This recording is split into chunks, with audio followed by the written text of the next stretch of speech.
Welcome, welcome. It's that time again. It's State of the Nation time. Coors Light, man. Light. It's brandy. How did you know? How did you know? So goal is to catch up with 2019, see what's going on, and prepare ourselves for 2020 and beyond. And you're probably asking, why light? Why light? Honestly, a bunch of reasons. The big one is that we're going to have a much bigger one in January, right at the beginning of January, like we did this past January. I'm thinking that one's probably going to be either a whole day workshop or a half day workshop off-site, followed with a dinner, but it's going to be much more intensive. So today is a State of the Nation summary. We're going to go through a few big things, but kind of summarize them and continue some of the more deeper and personal stuff on Monday. So, purpose of today. Let's start with that. And in fact, the purpose of all State of the Nations is to bring organizational clarity, right? So why? Through organizational clarity, I wrote this little blurb for you guys, can we know where we are, where we've been, and where we're going? It's through organizational clarity we can see how each of us fit in the overall picture, right? The mission of the company and how we can help the company and how the company can help us, right? How the company can facilitate our personal goals and ambitions as well. But it's very important to understand both. How do you fit in the company? How does the company fit in your life? Without organizational clarity, we are lost as a team, working like ants in a colony, unaware of our value and our contribution to each other and to the world. It is through the exercise of creating clarity, and I say the exercise of it because you can't always have absolute clarity. You're always working towards clarity within our organization, that we can have honest discussions, lively debates, right? Inoculate ourselves from artificial harmony, and have agency over our lives so that we can take necessary action, right? That's very, very important. You'll notice there's a theme. It's not just about the company, but it's also about you and what benefits you get out of today's meeting and the things that we're going to be discussing. So, in summary, our organizational clarity allows a company to delegate more effectively and empower its employees with a true sense of confidence. You see, it's in italic. Patrick Lencioni said that. He said this to me yesterday, right before giving me a noogie. Okay, one more thing. It is true that it's the responsibility of the CEO and the leadership to ensure that there's a certain level of clarity for you guys, for the team, for the organization. However, this does not discount your personal duty to seek out clarity when you don't have it, so that you can take part in shaping the company's future and shaping your own future. So let's warm up. Let's get the engines rolling with this simple business definition. So what specifically does our company do and for whom? This is a one-sentence description of what our company actually does without any adverbs or fancy words. So, Pixel Dreams, we are a branding agency specializing in branding, design, UX, UI, and experiential services. I actually changed that right before coming down, and I realize now that I changed it incorrectly. That's it for now. It's okay. That's our intro. Let's get started. So, today's itinerary. First and foremost, we're going to be talking about culture, strategy, philosophy, and I dropped some mathematics, Wu-Tang level mathematics. We're going to continue into more culture. We're going to talk about teamwork and values. Third, we're going to talk about our mission. Keep hearing the phrase MTP. That's our massive transformative purpose. It comes from a book called Exponential Organizations. It comes from the guys at Singularity University down in San Francisco. Fourth, we're going to talk a little bit about our history. I'm going to travel through space and time. And then we're going to do a little dive into 2019. We're going to review some of the things that we discussed in January in our State of the Nation. Number 6, we're going to talk about the future and the strategy forward. So number 1, culture. So this is an exercise in strategy, philosophy, and mathematics. So culture eats strategy for breakfast Anyone remember who says that? Peter Drucker. People intuitively understand this. When you say this, you're like, culture eats strategy for breakfast. They're like, yeah, it does. They'll nod their head in agreement, but the truth is, this statement is way more complex than it looks. Well, first of all, most people in most organizations can't get their culture right, let alone their strategy. But there's actually more complexity than that, than doing it. It's the definition.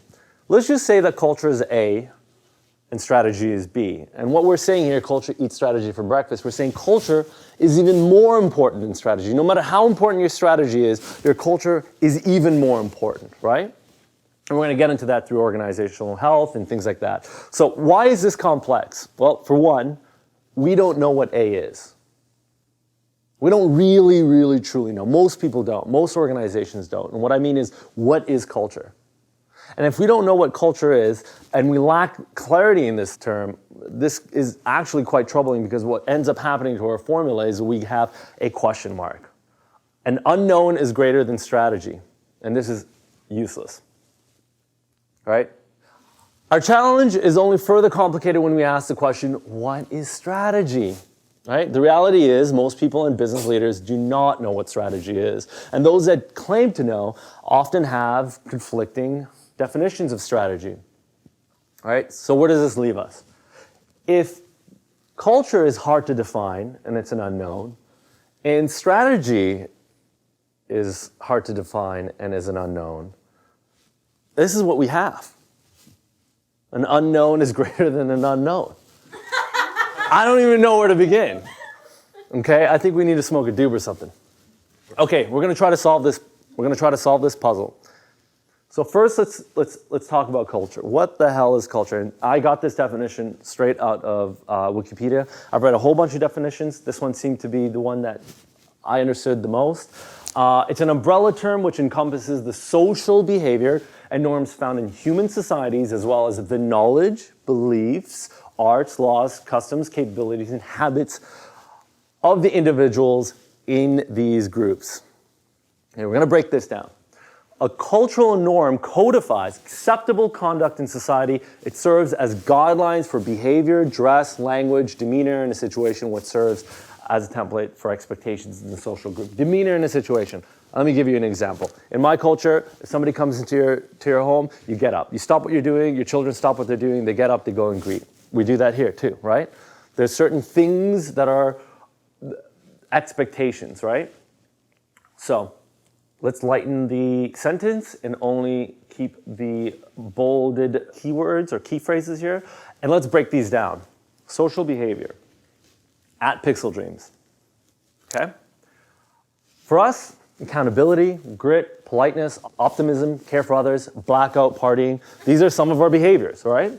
And if we really sit down and if we were to take 5-10 minutes and you guys were to write down all the behaviors that us as a society, as a little microcosm of the universe have, we'll eventually find like a lot of commonalities, right? Social behavior. Then we got human society, fancy word for tribes, teams, the Pixel Dreams team, okay?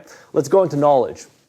Well, we got a whole bunch of knowledge that helps us stay together, right? Stick together, leadership, management, teamwork, branding, marketing, some of the stuff we read upon, we think about.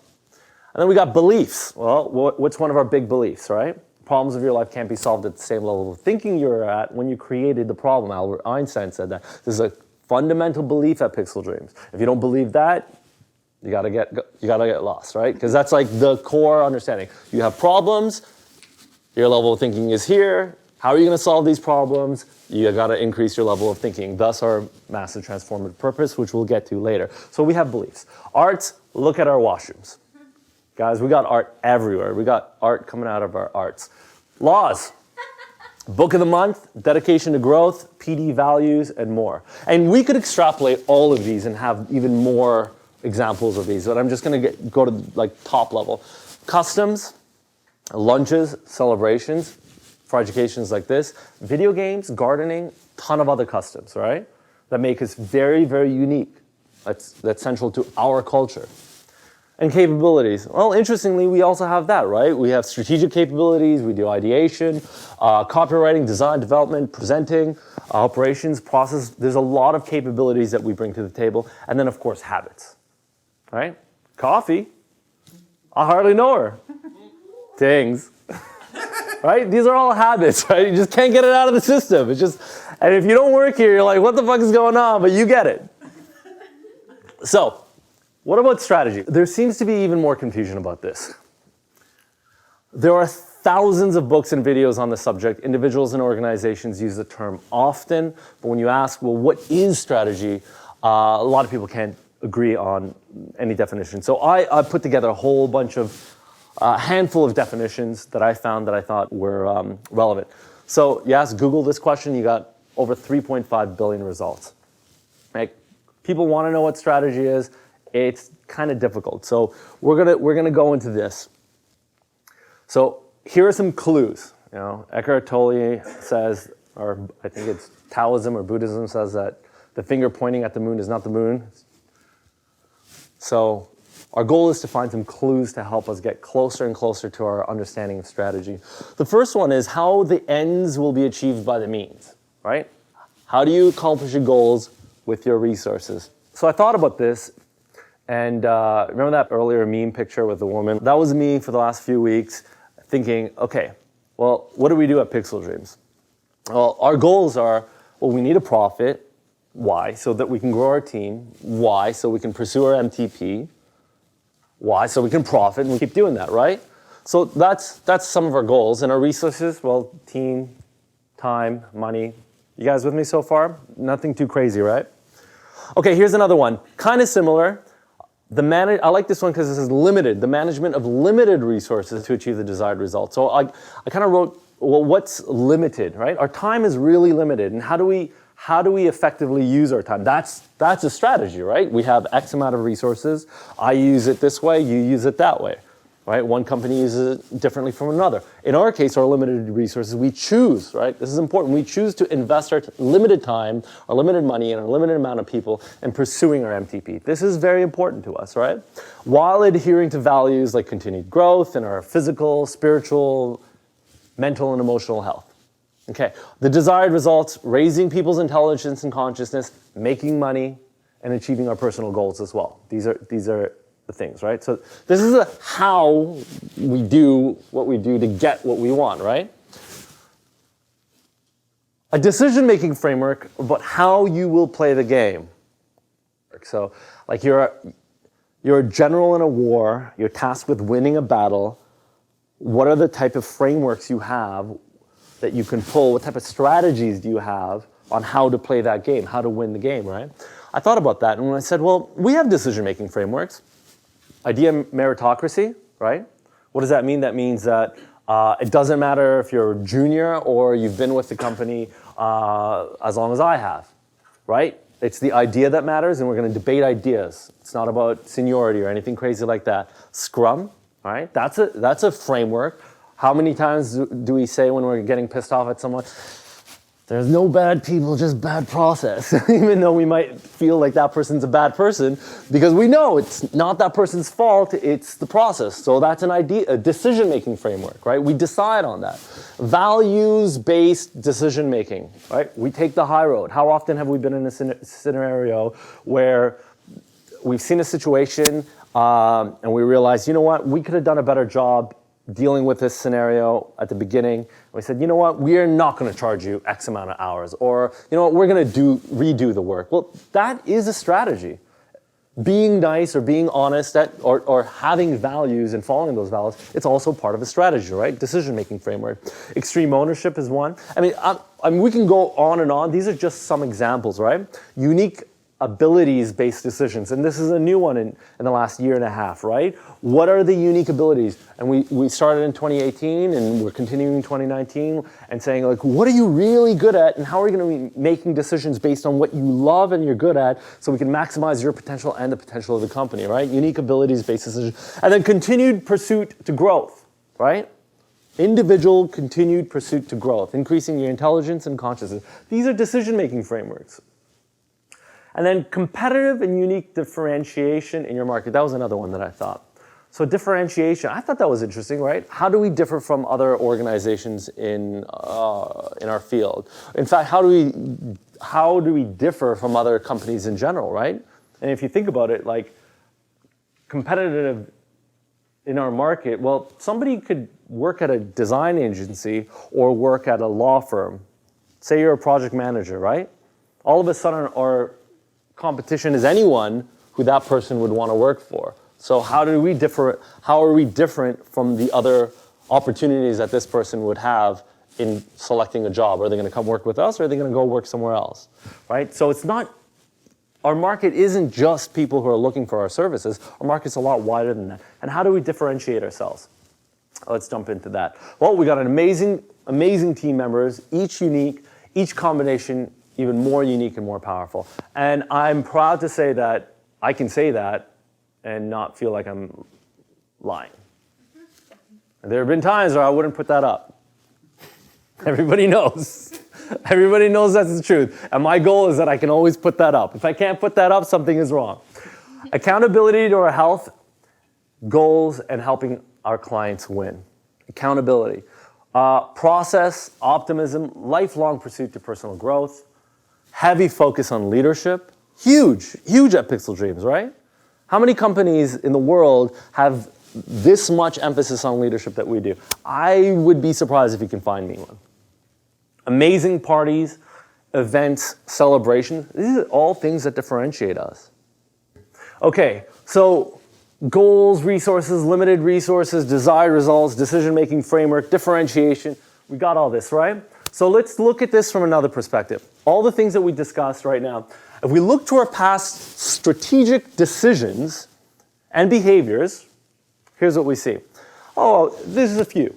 We're values-based, we're purpose-driven, we're idea meritocracy, organizational health is important, lifelong learners, leadership, continued pursuit for better, events and celebrations, right?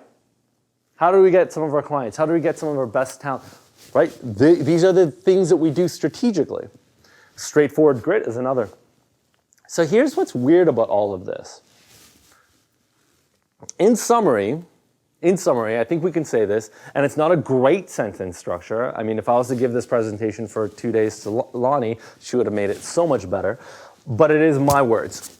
Our greatest long-term strategy has been our behaviors in designing and adhering to values, our love for community and customs, right?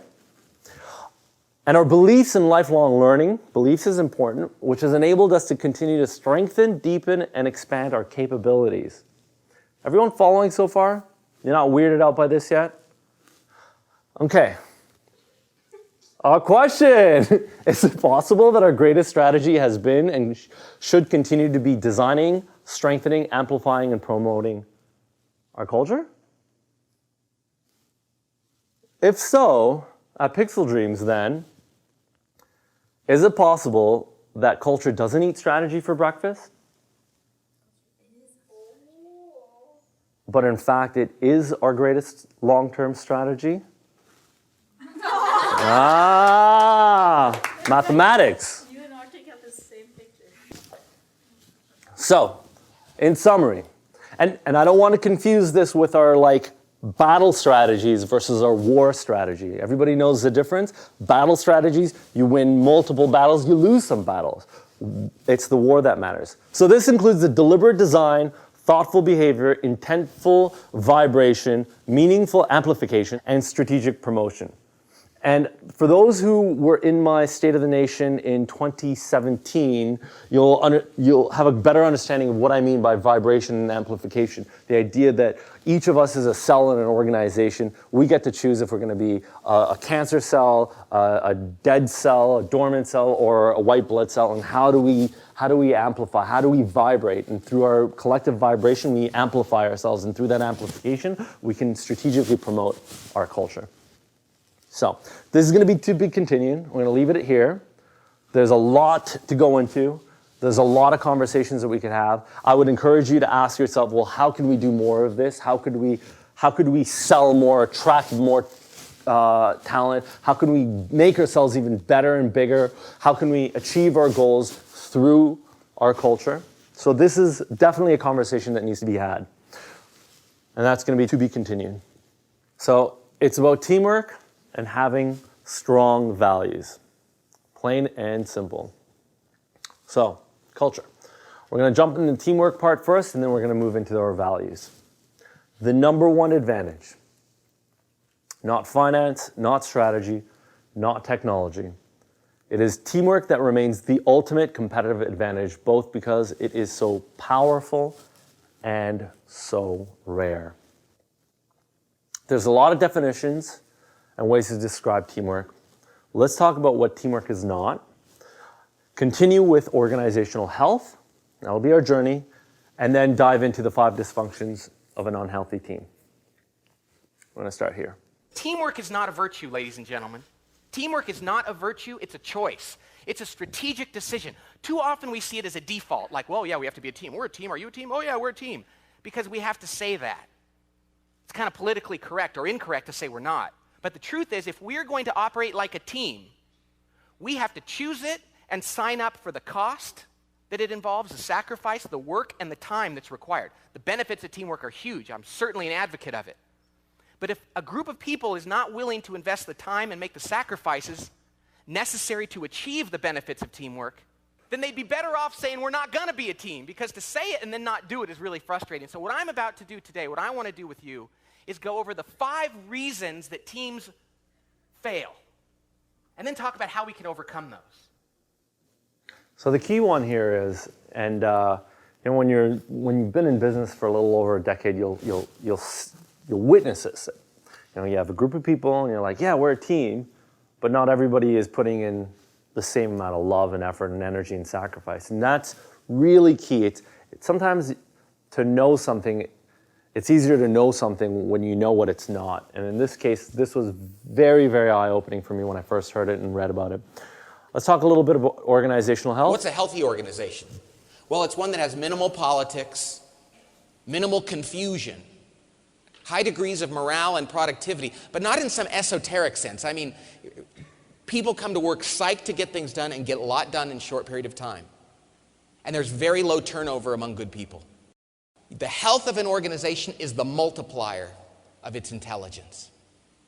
Okay? And let me tell you, I've worked with a heck of a lot of companies out there that were very smart.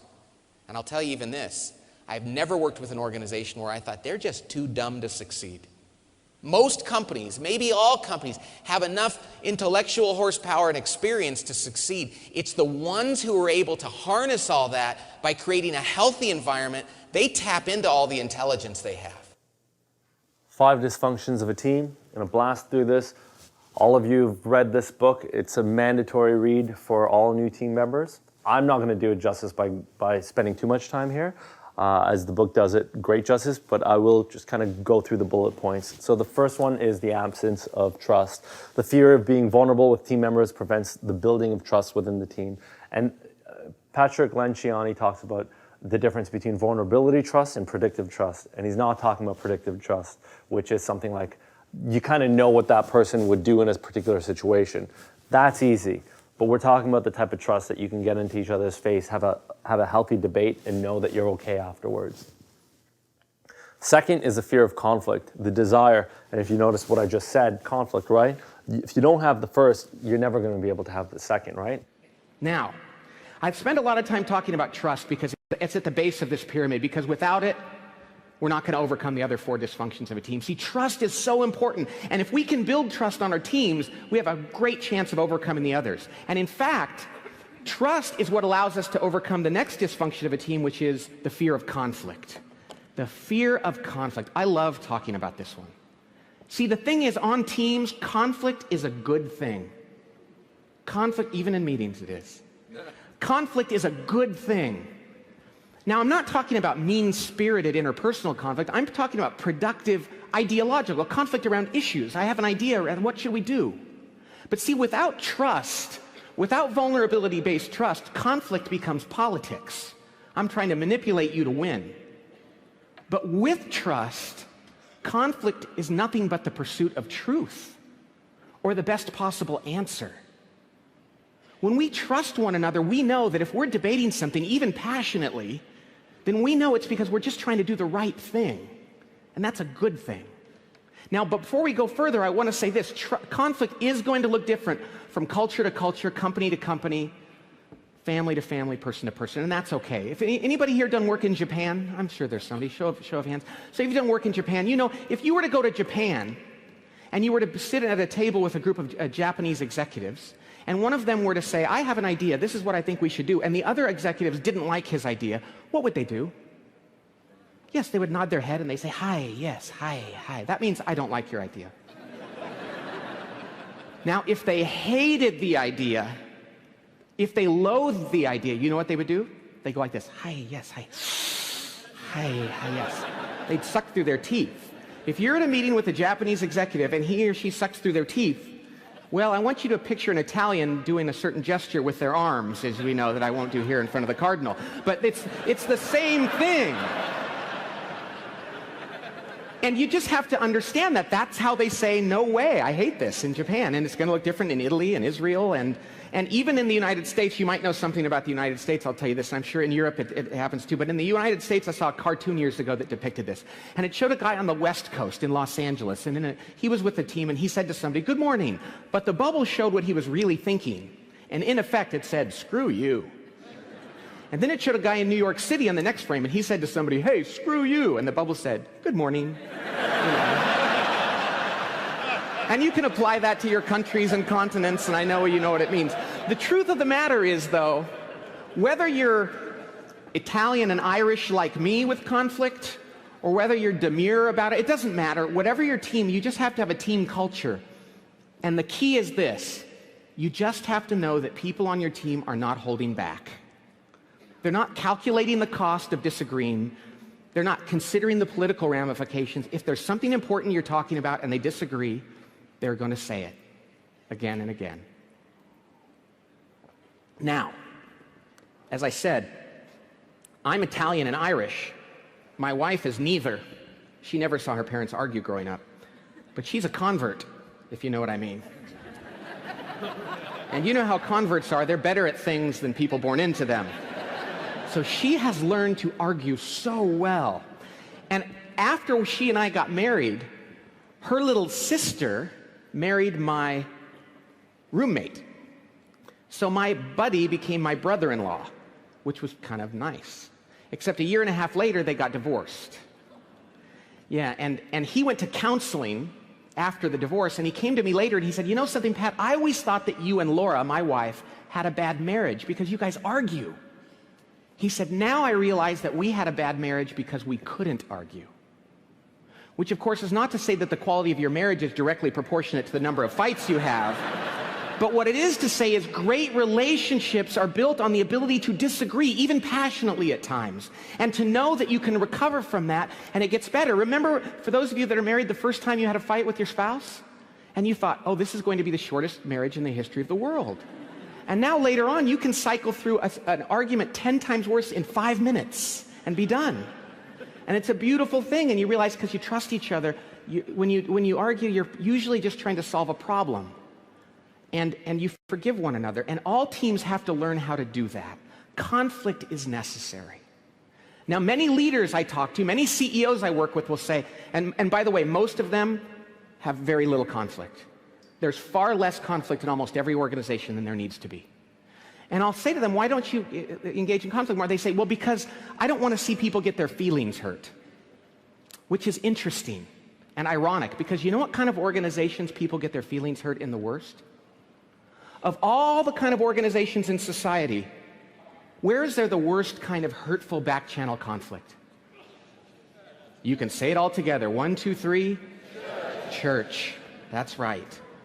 Now, I like to have fun with that when I'm working with a secular audience, because I tell them that as well. And I say, and I work in my local church, and I've come to realize why churches have such bad conflict. It's because they hire mean people. And they're like, really? Where do you go to church? And I'm like, no, it's not that. In fact, it's the opposite. We go to church. I'm Catholic. We have a parish council meeting, which is a group of volunteers. And we'll sit down around a table to solve problems. And some very nice lady will say, I think we should have a festival of balloons next week or something. And I'm thinking, that's the dumbest thing I've ever heard. But I don't say that to her because I'm Christian. I say, oh, great idea. Thank you for that. Good. Okay. Anybody else? Great. Great meeting, everybody. Thank you. Then I go out in the parking lot with my friend and I say, I think she's an idiot, don't you? And at meeting after meeting we go to, we never disagree. We start to roll our eyes whenever she speaks. We sigh. And finally, one of her friends tells her that someone thinks she's an idiot. Now we've crushed her spirit. But at least we didn't disagree with her idea. Ladies and gentlemen,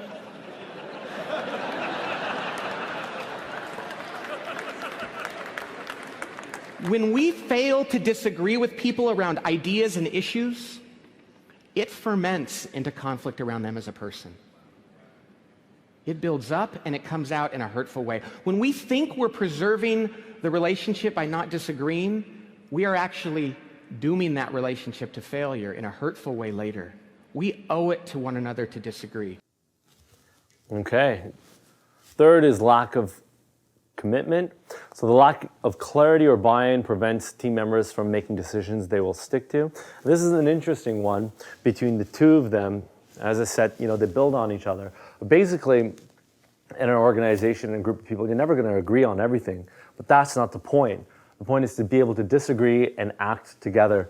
As I said, no group of people will ever agree to everything. But once a decision's made, are team members healthy enough to say, okay, fine, we've all made this decision. I may not agree with it, but I'm going to give it my best. Fourth, avoidance of accountability. The need to avoid interpersonal discomfort prevents team members from holding one another accountable. I know this one's really, really difficult, and it's up there. I know I have a hard time. This is why, you'll notice with me, I just blurt it out quickly because I've realized in my own personality, if I don't just tell you right now, this second, as soon as I feel it, without filtering it and be like, yo, that's dumb, you shouldn't do that. Then I'll think about it, and then I'll feel bad, and then I won't tell you, and then I'll just not like you.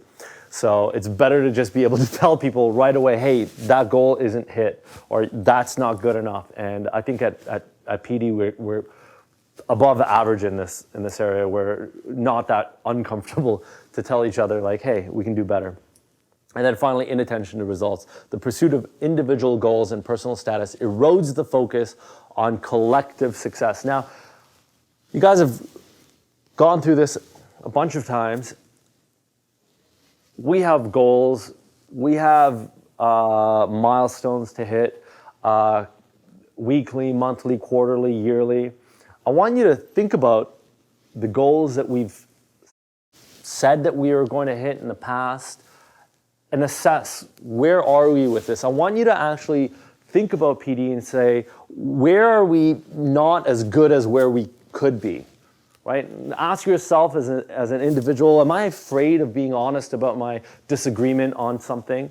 Am I afraid of getting into a debate because that person is my manager, or hey, Cal's my boss and I should just do what he says even though I may not believe it? Or we should ask ourselves, and then ask ourselves as an organization, if we are not really committed to this, or we may be committed to it but we're not following through.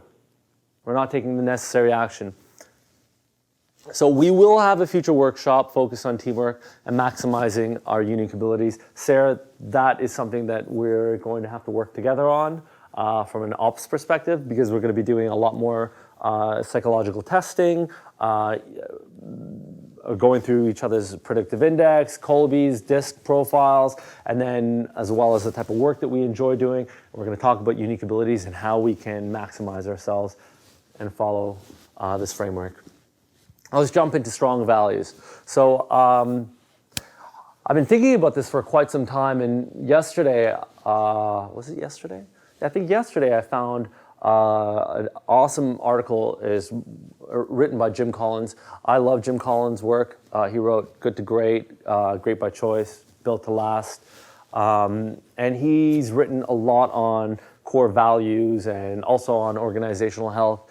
In fact, it was even before I knew about Patrick Lenciani, I knew about Jim Collins, and we modeled a lot of our branding off of his stuff. And even in today's proposals, there's elements of today's proposals that stem back all the way back in 2009, 2010, when we were trying to figure out what is branding, what are values.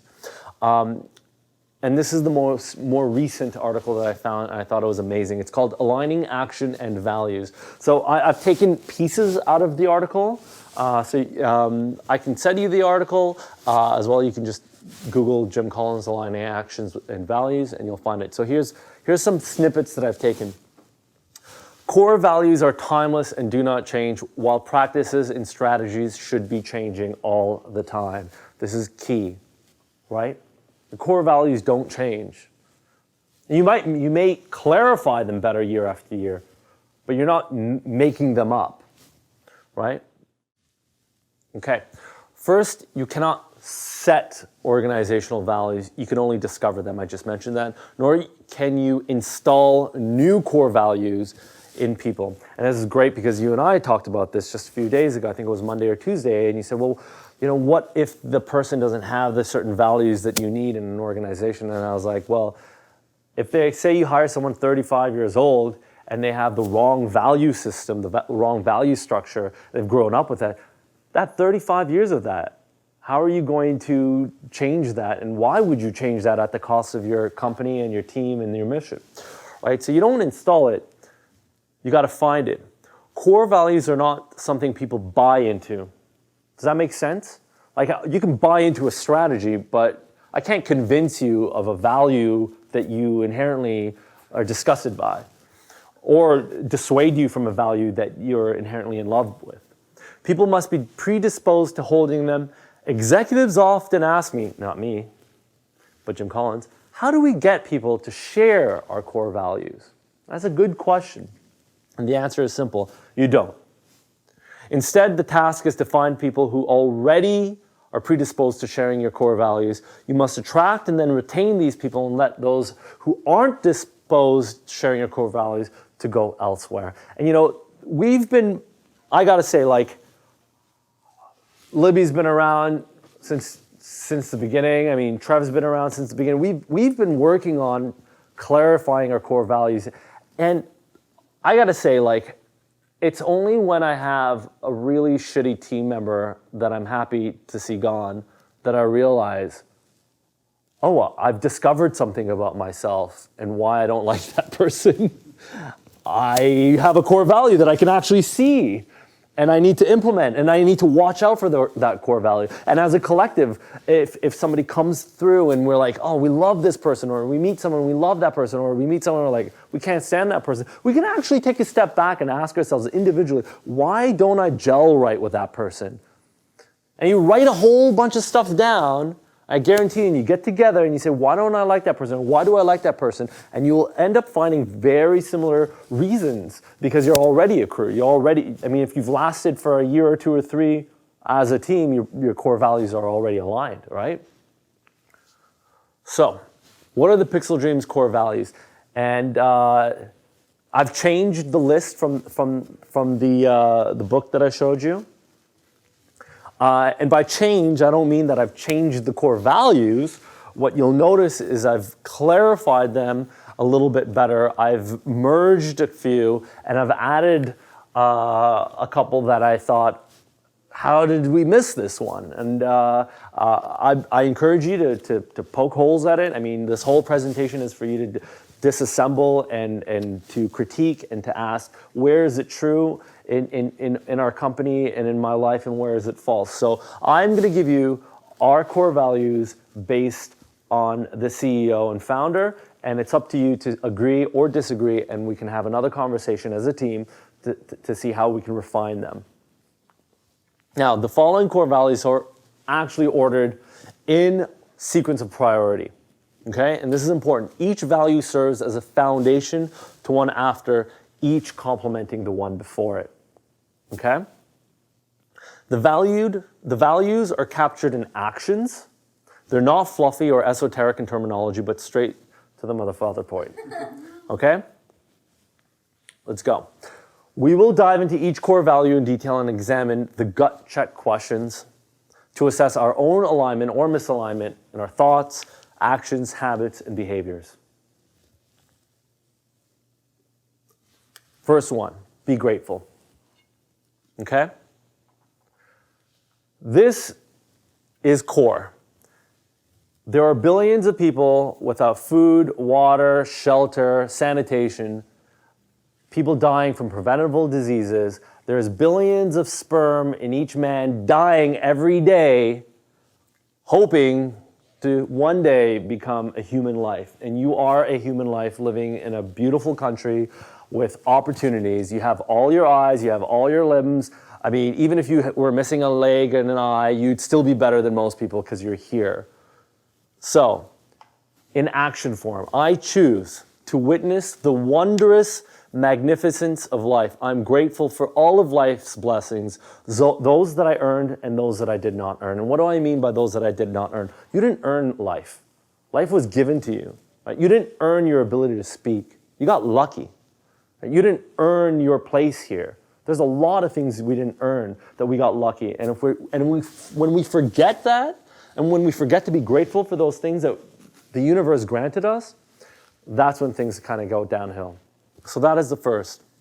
Gut check questions. Do I measure the gap rather than the gain? The next iteration of this is actually going to be able to link out, because you'll notice that there are items that are, some of you know, some of you might not know, but these are some terms that you can do further reading. Maybe it'll be like Microsoft Word, like helper or something. Like, yeah, the paperclip. Am I dwelling on shit that doesn't matter? Do I neglect the bigger picture? Do I understand that life is short and precious and death looms around the corner? Right? Because if you remember that you might be dead tomorrow, you might actually be more grateful today. Number 2, take responsibility. Right? Take responsibility. I choose to take extreme ownership. A book by Jocko Willington, that other guy, of my life, my circumstances, and those in my care. What do I mean by those in my care? Who is in your life that's close to you that you can help? Your clients, your team members, your children, your parents. You should take extreme ownership over their suffering just as much as you take extreme ownership for yours. This will only make you stronger. I take responsibility for the weather. It's something that I've been saying since I was a kid. Once I realized that idea that if you could take, it's such an outlandish thing to say, but if you're willing to say, I take responsibility for the weather, all of a sudden, everything else in your life, as frustrated as you might get with somebody or something, you'll end up being more frustrated with yourself because you'll be like, that's my fault. How can I be in a better position tomorrow that this doesn't happen? I take responsibility for the weather. Gut check questions. Do I blame the world for my shitty situation? Do I see myself as a victim? Do I allow other people and things to negatively influence my emotions and thoughts? And most importantly, do I have control over them? Number 3, clean toilets. What does that mean? I choose to be humble and gritty, right? Clean toilets is not just being humble. You got to be gritty to clean toilets. I'm willing to do whatever is necessary to get the job done. The mission comes first. Social status is useless. Gut check questions. Do I believe that certain tasks or chores are beneath me? I'm the CEO. Why should I be doing this? Right? Oh, I've gone to university. Why should I work here? This is the bane of people's misery. My father was a pizza delivery man. Never occurred to me that I should not look up to him. He was my hero. Does my ego, capital E, feel pride when I feel that I'm better than others? Do I shy away from doing the dirty work? Number 4, study hard. This is the new one that exists. It's part of our core values, but it wasn't mentioned in the past. Right? Again, all of these are designed to make you stronger. I choose to study with intent. Okay? I am a lifelong learner. Learning is not a passive or accidental occurrence, but a long-term strategy fused with deliberate action. You know, people learn from mistakes. That's good. It's good to learn from your mistakes. But there is mistakes that happen in your life because you took action, and then you made the mistake and you learned from it. And then there are mistakes because you're lazy and you took no actions. And that's what I mean by, is it passive? Is it accidental, your learnings? Did you accidentally learn that, you should look both ways, or you shouldn't be drunk when you're running down the stairs? Right? It can't be a passive accidental occurrence. And it has to be fused with deliberate action. Action on both fronts. action in terms of sitting your ass down and reading or listening or studying or whatever it is, and deliberate action to apply the things that you learn. Because learning without the application is not learning. It's useless. It's just knowledge. It's information. You might as well just be stuck on a wiki. Gut check questions. Do I place leisure and fun ahead of study and growth? Will my life suffer mediocrity from my lack of studying? This one scares the shit out of me. I'm going to tell you a story I just remembered. I was sitting at an event, and the guy on stage gave this story. And some of you might have heard this. Dude dies, good guy, goes to heaven. There's the angel Gabriel. He says, welcome, you're in heaven. That's amazing. What are those two doors, angel? Those two doors are for you to go in and see. They're not for me, they're for you. And he opens the door, the first one, and he's just blown away. There's this giant Christmas tree, giant. And he sees all of these gifts under it. Not wrapped or anything, just gifts. And what's this? And the angel says, take a closer look. And he takes a closer look. And he realizes, oh, shit, that was my bicycle when I was a kid. What's going on here? And he goes, those were all of the gifts that you had in life. It's like, wow, fucking magnificent. Okay, well, what's in the second door? Well, open it up. He opens up the second door. And there's a Christmas tree. It's the size of 5 mountains high. There's boxes and boxes and boxes of Christmas gifts, all unopened. I was, what's this? Those are all the gifts that you didn't open in your life. When I heard that freaked me out. And so, do I place leisure and fun ahead of growth? No. And we're going to get back to fun. Is my level of thinking, going back to the Albert Einstein quote, is my level of thinking stagnant? Or is it growing too slowly? Because I have problems. I got lots of problems. But is my level of thinking speeding up to match these problems and fix them? Or is it moving too slow? Number 5, be stronger. Okay? What does that mean, be stronger? I choose to strive to be stronger physically, spiritually, mentally, and emotionally. I choose to create feelings, thoughts, and decisions that make me stronger every day. Some days you're going to feel weak, and that's okay. The main question is, are you getting stronger? Are you doing what's necessary that you're better every day? Gut check questions. Do I honor thoughts and feelings that make me weak, that weaken me? Are my beliefs on a particular matter making me weaker? Do I neglect my physical or mental or emotional or spiritual health? Right? Now, this is internal. Be stronger. It's a very internal thing. Only you know, right? Only you know if you could run longer and faster than you did yesterday. Only you know if you can do more push-ups than yesterday. Only you know if something is bugging you less versus you freaking out the way you did a year ago. The next one is be better. This is more outwards. You can't be better if you're not stronger. I choose to think and act in ways destined to make me better. I strive for excellence in my profession, my career, and my life. And remember, these are the core values. If you apply these to yourself and to team members and to the company, and then you were to apply them to some people that maybe didn't last too long, you will see that there was misalignment. Right? And it goes back to what Jim Collins says. You discover them. Right? You can't force people, you can't get someone to be like, hey, you got to be better. They don't want to be better, right? Gut check questions. Do I neglect necessary action to improve in my field? Do I fall short of the mark? Did I fail to be better than yesterday? Will I fail to be better tomorrow? Number 7, have fun. It's key. I choose to have a great time, have fun. I choose to smile and laugh often. My presence positively influences the environment around me. It's an important one. And you think about it at PD, if you're not a fun person, you're not lasting long. Like, there's not a day, and you laugh, but there's not a day that goes by that we're not laughing. Even someone who's miserable that day has no choice but to laugh along and forget their miseries, because we laugh a lot. We have fun. So gut check questions. Do I bring a negative energy to my environment? Do I take things too seriously?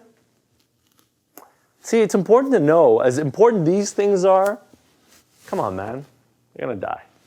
Don't take it too serious, right? Are people happier when I'm not around? It's true. Some people, they leave a room and people are like, thank God that motherfucker's gone. Do I suck the spirit of joy out of a room?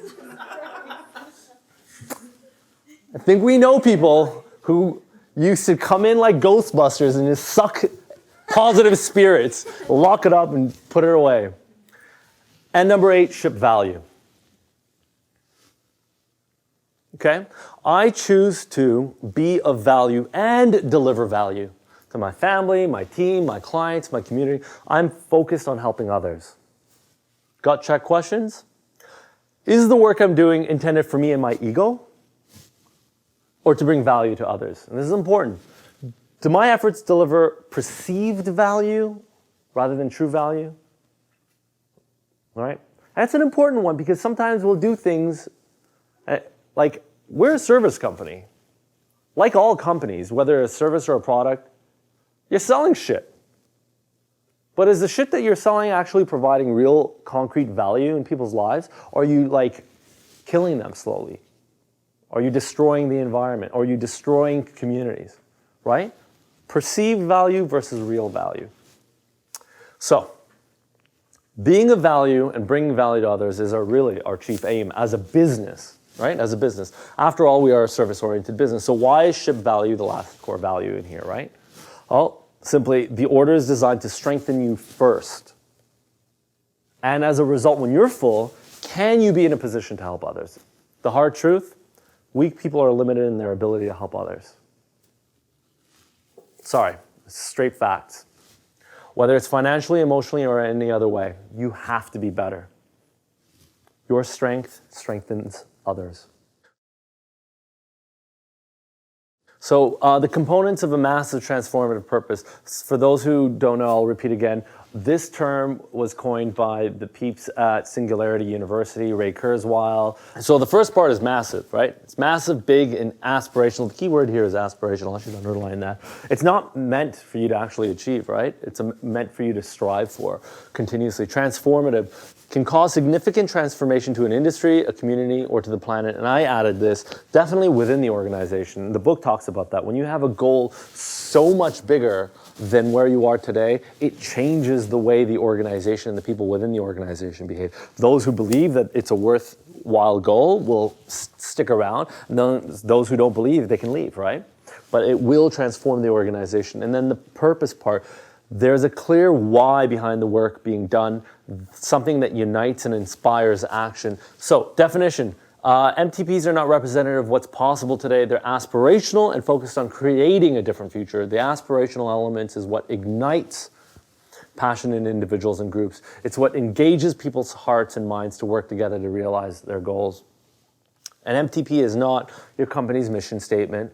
So, you know, whatever our MTP is, it doesn't need to be on our website or our homepage. I mean, there could be a section that talks about it, but people don't need to know it up front, right? It's not a mission statement. It's not a technology or a narrow, or a specific or narrowly focused, right? So you're not building something. You're building something for the purpose, right? And maybe you don't need to build that. Maybe there's another way to achieve that purpose. It's not representative of what's possible today. That's key. It's not motivated only by profits. It's not a big goal or even a BHAG. BHAG is Jim Collins' big, hairy, audacious goal. So why bother? All right. First, it is good for business, believe it or not. Having an MTP can trigger incredible outcomes, which is why high-growth organizations tend to have them. The aspirational quality of an MTP pushes teams to prioritize big thinking, right? rapid growth strategies and organizational agility, and these behaviors all have substantial payoffs in the long term. Now think about it. Think about like some of the events that we did. Think of the blockchain event that we did. Think of like our reading. Like these are all part of our MTP. And yes, these are big thinking. We prioritize these type of big thoughts and big ideas, and then they do have substantial payoffs. As an MTP harnesses passion within an organization, it also galvanizes a community to form outside the company that shares the purpose. And that's a really interesting point that I don't think we recognize often, that there are people outside of Pixel Dreams and outside of your company that will also be like, wow, I agree with what these people are doing, right? This sparks an incredible secondary impact by helping organizations attract and retain top qualified talent who want to find mission-driven work and remain motivated by the cause. Additionally, when people are aligned on purpose, it creates a positive feedback loop by channeling intrinsic motivation towards that shared purpose. Finally, like a North Star, an MTP keeps all efforts focused and aligned, which helps organizations grow cohesively. Cohesively is important. As the organization evolves and scales, the MTP becomes a stabilizer for employees as they transition into new territory. So if, for example, our mission is to increase human intelligence and consciousness, as we grow, we wouldn't take part in a business venture or a client that does the opposite of that makes people dumber, right? So it actually helps us. Second, it's good for the people of the planet and the planet of the people. Undoubtedly, when an organization, team, or tribe has an altruistic mission, this impacts more than their group, of course. Think of the following organizations, their MTP, and how it has actually impacted the world. Google's was organize the world's information. X Prize is bring about radical breakthroughs for the benefit of humanity. Tesla, accelerate the transition of sustainable transportation. And think about this, right? This is their MTP, accelerate the transition to sustainable transportation. Okay, well, it's easy to understand, but think about it this way. If their MTP was something different from this, let's just say their purpose was to be the best car company in the world, which they are, but if that was their goal, they would have never released their patents. Think about that. They released all of their patents for free to all their competitors because they actually don't care about the business.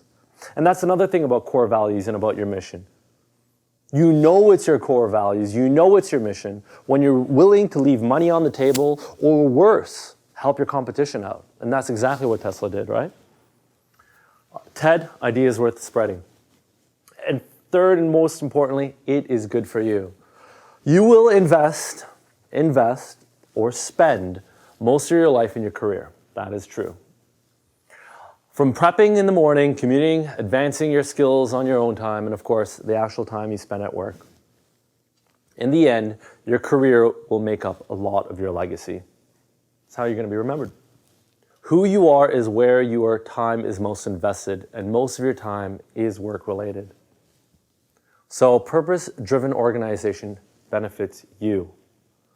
Working in an organization with purpose you can rally behind will make big impacts on who you are, how you think, and how you feel.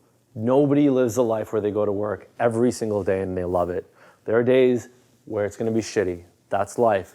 But at least when you know that there's a bigger purpose to the things that you're doing, or the shitty client that you're dealing with, or whatever it is, it will impact your day-to-day. So what is our massive transformative purpose? This is, I like mathematics.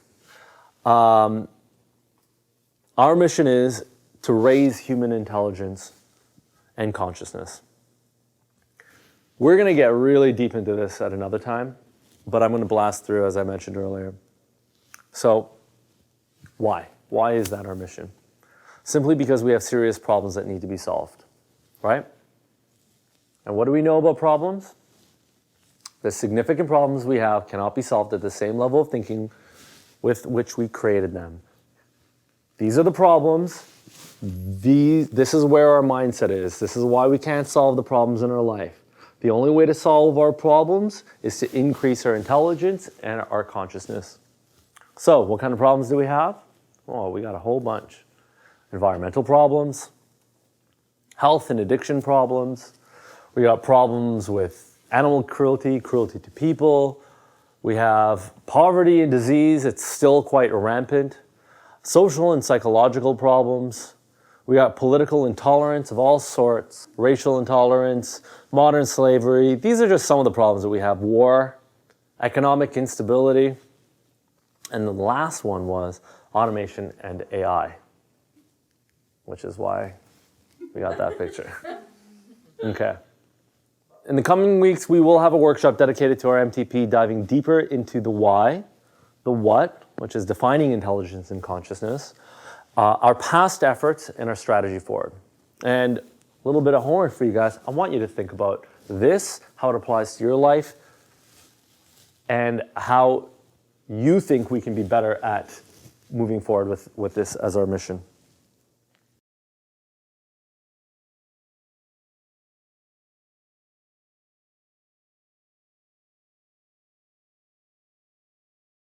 The future is bright. Let's talk about that. Our strategy forward, our immediate next steps. Let's talk about the future. It is unwritten, ladies and gentlemen. We've had an incredible year so far, I'm proud to say. Despite missing some goals, we've had our biggest year yet in revenue and profit. Thank you for all of you. A little clap. We've brought on amazing new clients and new team members. We've celebrated and partied hard.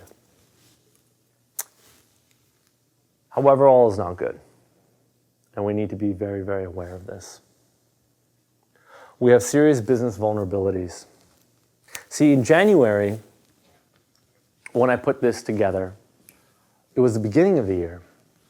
And what I had said, for those who know me well, know that I'm literally living 6 months ahead, 3 to 6 months ahead. So I'm right now planning for 2020 spring and summer. And coming into the new year, I had said something to myself. I said, Cal, I don't want to get smarter. I want to get more wise. And so a lot of our weaknesses and threats that we examined in January were based on the knowledge and information and wisdom that we had then. And it's been, 9 months since then. And there's a lot of new information that has come. And that's why I say all is not good, because we do have serious, not kind of, we have serious vulnerabilities as a business. And these vulnerabilities make us fragile, right, to changes in the time and weather. One freak accident, we're gone. This is the thing that I really want to drive home. If there's any homework, this is the homework. You need to take good notes on this. Start really thinking about what it is that's up here. One freak accident, we're gone. Blindness in seeing the inevitable will be our demise. Right? Our inability to have vision and see the dangers that are coming at us and that we're meeting, we're going at them and they're coming at us.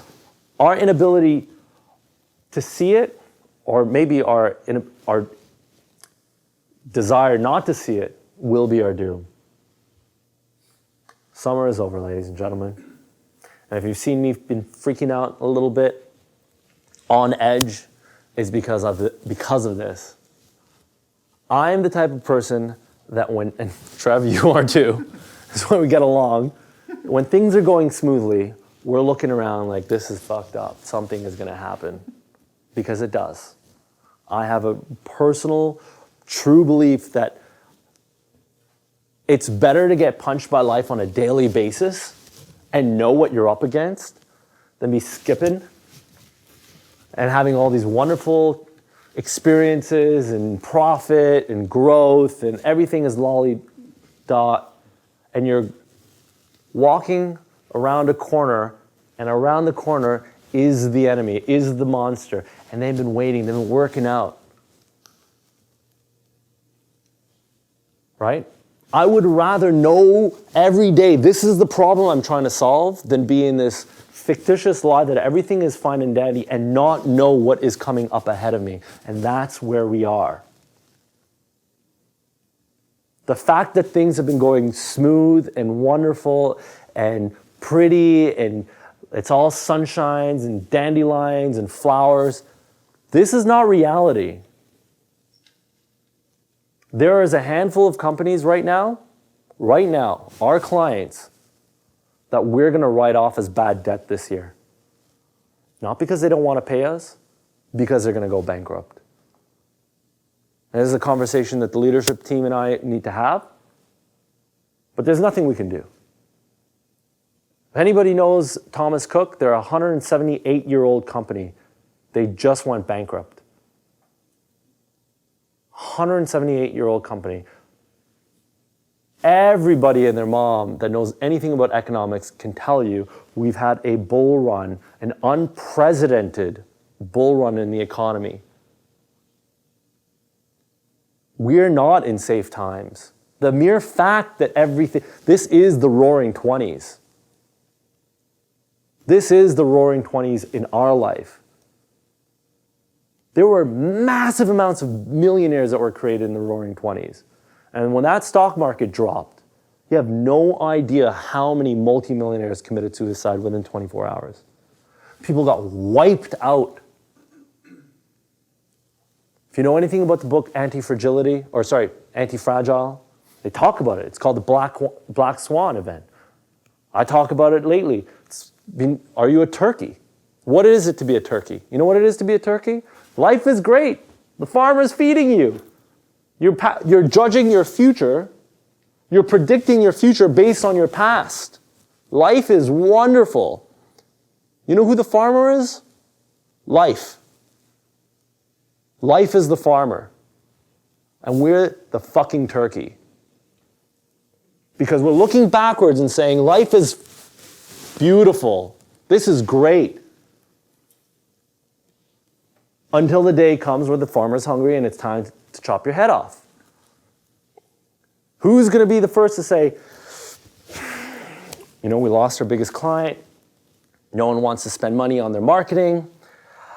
You know what? I'm willing to take a pay cut so the team can survive. Who's willing to do that? These are inevitables. These are things that happen. That's why I am cheap. Right? I'm not cheap because I'm cheap on you or somebody else, but I'm living in a life of luxury. I'm ready. I'm like, it's going to happen any day. Summer is over. We don't know when that date is, but we must assume that that date is coming. Winter is here. You have to assume that winter is here. What will grow in spring and flourish next summer is directly based on the actions of us in the next few months. We need to milk this planet in terms of our ability to move forward and grow and strengthen ourselves and profit before this collapse happens. So when it does, the company is not in a situation where we need to make hard decisions and say, who do we have to fire and who do we have to keep because we can't afford it. We need to be in a position to say, okay, we knew this was coming. We got a year. Let's ride it out. Let's promote ourselves more while everyone's promoting themselves less. Let's buy stocks now when they're cheap. Let's buy property now when it's free.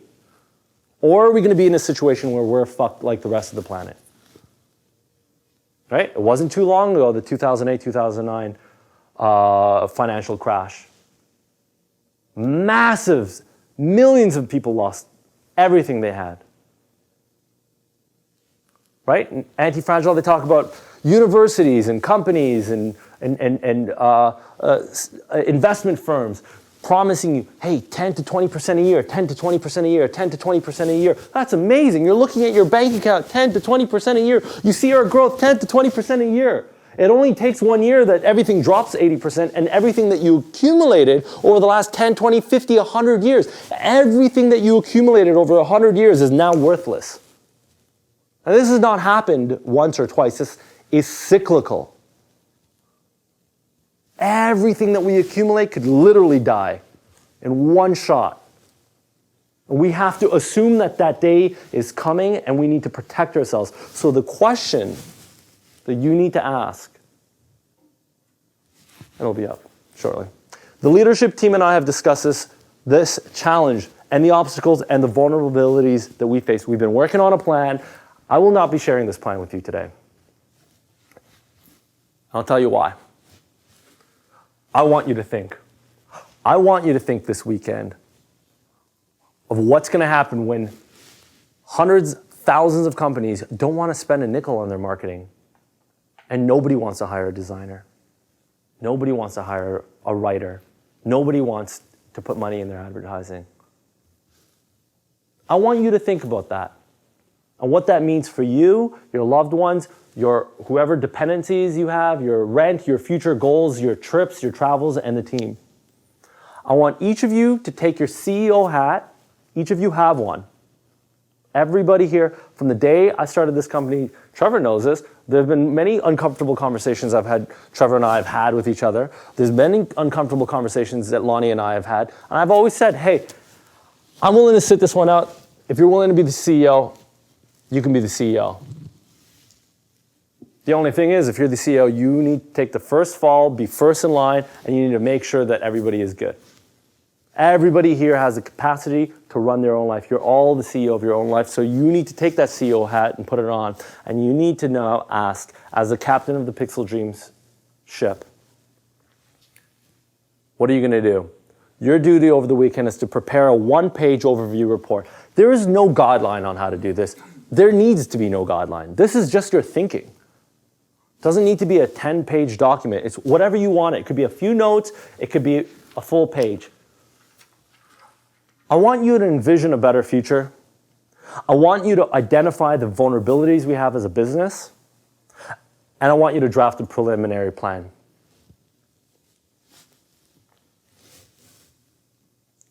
Monday afternoon, we will be reviewing each of your reports, sharing my thoughts and the leadership team's thoughts on our next actions for Q4, and then developing concrete goals for 2019 Q4, debating them, figuring out how we're going to achieve them. And that's it.